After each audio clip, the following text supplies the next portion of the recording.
Assalamualaikum warahmatullahi wabarakatuh. Siswa-siswi sekalian, jumpa lagi di channel Fisika SMA. Kali ini kita akan membahas tentang hukum dua Kirchhoff, di mana sebelumnya sudah saya jelaskan ya beserta contoh soalnya. Kalau nggak salah ada 3 contoh soal pada video sebelumnya tentang hukum 1 Kirchhoff ya. Ini hukum 2 Kirchhoff ini adalah lanjutan daripada hukum 1 Kirchhoff. Ya, untuk memahami hukum 2 Kirchhoff ini maka kalian harus paham hukum 1 Kirchhoff. Yang belum nonton videonya silahkan tonton ya di channel ini, atau nanti ada di pojok kanan atas ini, nanti saya rekomendasikan. Baik, kita mulai saja. Jadi hukum 2 ini berbunyi jumlah GGL dalam suatu rangkaian tertutup sama dengan jumlah aljabar hasil kali arus dan hambatan ya. Jadi jumlah ini sigma, ini jumlah ya. Ini kebalik ini ya. Bukan kebalik ya, ya, cuma mirip angka 3 kebalik. Itu adalah GGL ya. GGL itu apa sih? Ya hampir saudaraan sama tegangan ya. Cuma beda. Jadi jumlah GGL itu sama dengan jumlah aljabar perkalian antara arus dan resistor atau hambatan. Atau juga bisa kita tuliskan dengan jumlah GGL ditambah jumlah arus dikali hambatan itu sama dengan 0. Ini adalah persamaan hukum 2 Kirchhoff. Ini harus dihafal. Nah, kemudian langkah-langkah dalam penyelesaian hukum 2 Kirchhoff ini.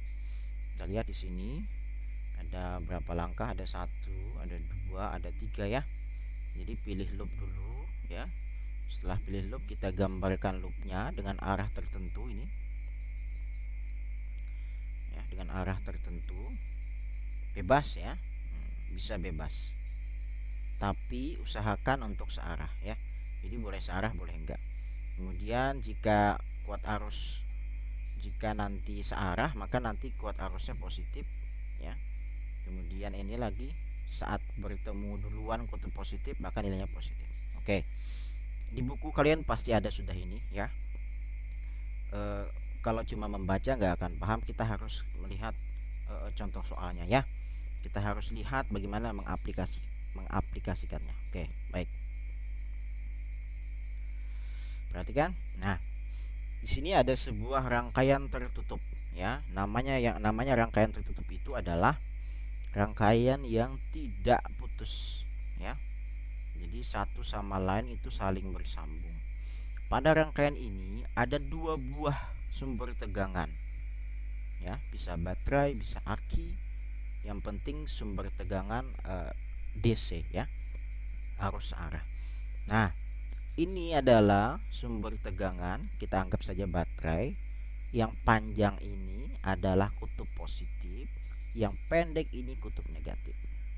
Diberi nama E1, artinya adalah sumber tegangan 1 ya.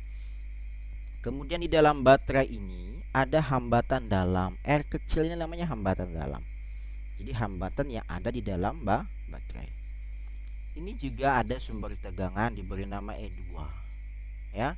Yang panjang ini positif, yang pendek ini negatif. Di dalam baterai ada juga hambatan dalamnya, namanya R2 ya.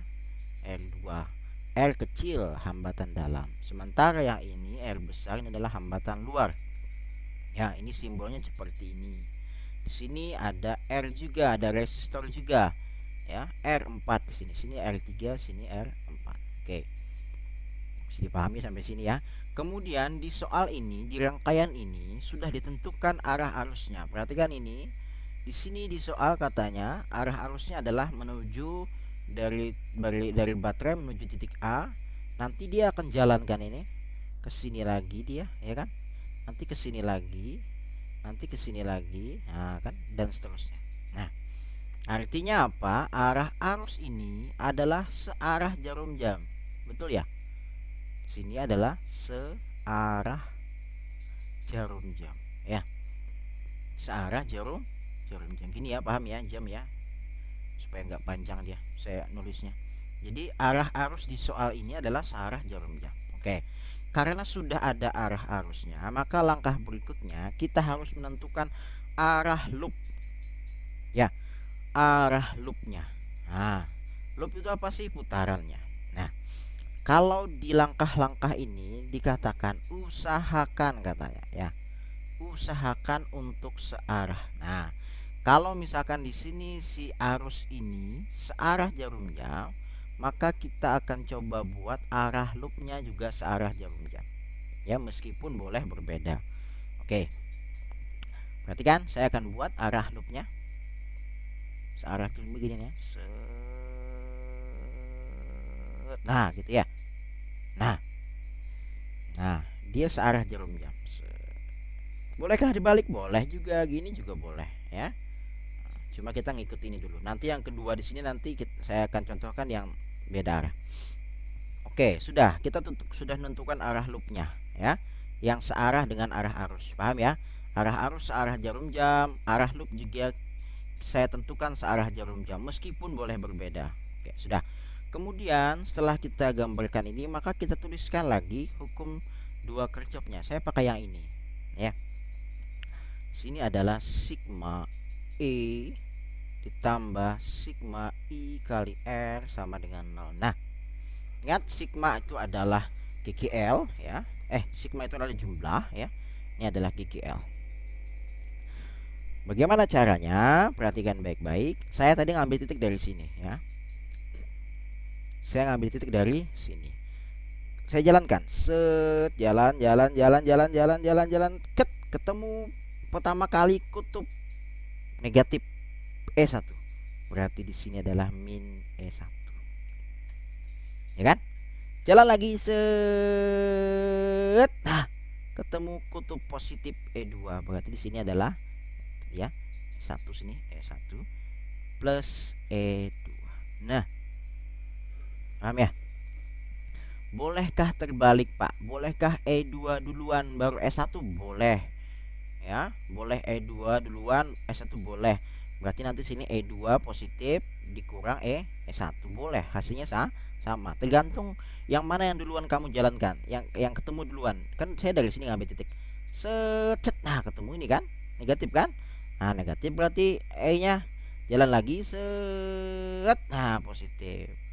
E2. Ya, gitu ya. Nah, selesai.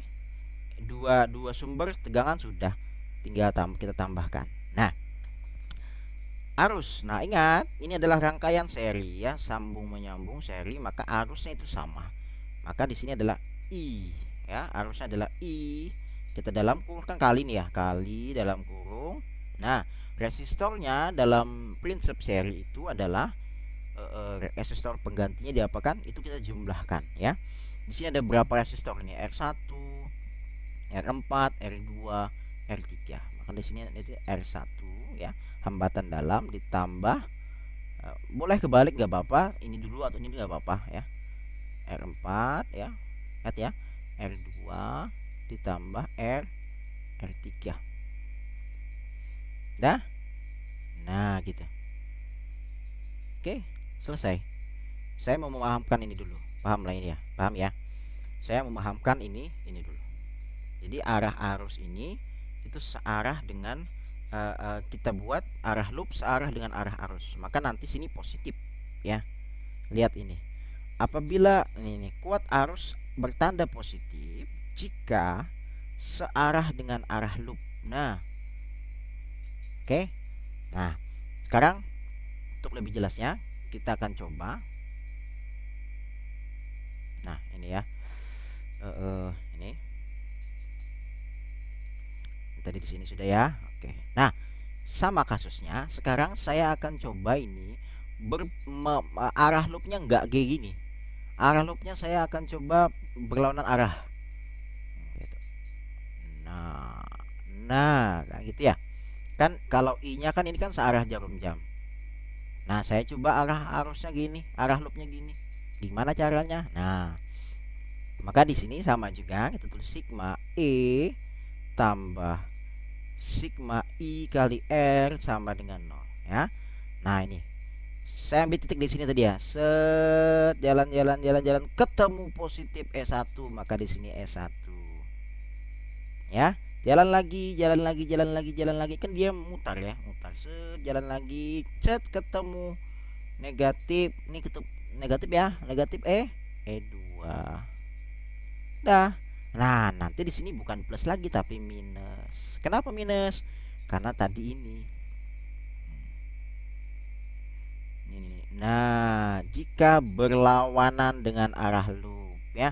Arah arus kan searah jarum jam. Arah loopnya saya buat berlawanan arah jarum jam, maka di sini minus ya. Minus I kali ya, I ya. R-nya sama kayak tadi, kita jumlahkan semua, R1 tambah R4 tambah R2 tambah R3 ya.